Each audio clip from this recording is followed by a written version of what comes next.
You are in the middle of gaming match or an important Zoom call and suddenly your Wi-Fi drops. I'm going to show you the two exact hidden power settings you need to change right now to lock in a flawless permanent connection. Right click on the start, select Device Manager. Here you need to expand Network Adapter.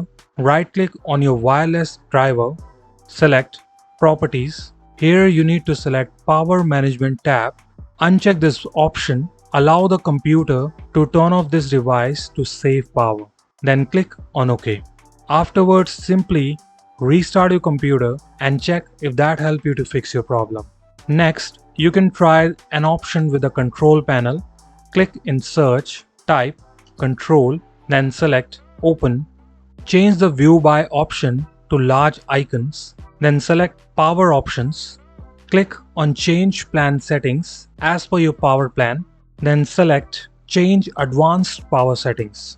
Expand Wireless Adapter Setting, then Power Saving Mode. Here you will see two options, On Battery and Plugged In. You need to change both of them to maximum performance. Then click on Apply and OK. Hopefully this will fix your issue. If you still need help, you can contact us on our Facebook or Instagram page. See you in the next video.